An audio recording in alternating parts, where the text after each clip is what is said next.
Already আমরা এসে পৌঁছেছি নদিয়ার যতীন্দ্রমোহন বাগচির বাড়ি। তার ছবি আপনাদেরকে তো তুলে ধরছি, যেটা অতি প্রায় 300-400 বছর আগেকার যে মন্দির, যে বাড়ি, সেখানে এসে পৌঁছেছি আজকে মহাষষ্ঠীতে। সেখানে এক অনন্য অনুভব, ভাষায় প্রকাশ করে যাবে না। আপনারা মণ্ডপে ঘুরেছেন, কিন্তু এখানে না আসলে একদম চরমতম মিস করবেন।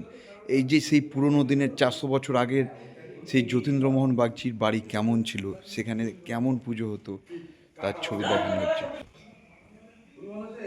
বাঁশবাগানের মাথার উপরে চাঁদ উঠেছে ওই, মাগো আমার শোলকবালা, কাজলা দিদি কই, সেই যতীন্দ্রমোহন বাগচির বাড়ি।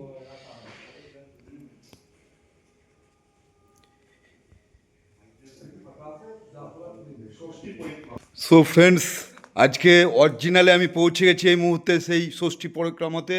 বাগচি বাড়ি সে দেখতে পাচ্ছেন, এই যে মন্দির, এই যে তীরবর্গা দেখতে পাচ্ছেন, সেই যুগ যুগ ধরে দাঁড়িয়ে আছে এখানে।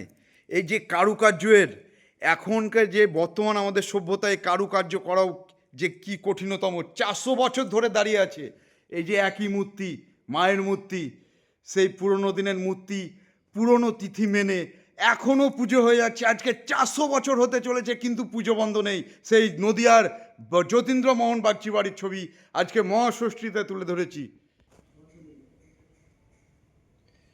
সো প্রত্যেককে বলবো, ঘুরতে আসলে একবার অন্তত নদিয়া, করিমপুর, জামশেদপুর বাগচি বাড়িতে অবশ্যই এসো, খুবই ভালো লাগবে। শুভ ষষ্ঠী, সকলেই ভালো থেকো।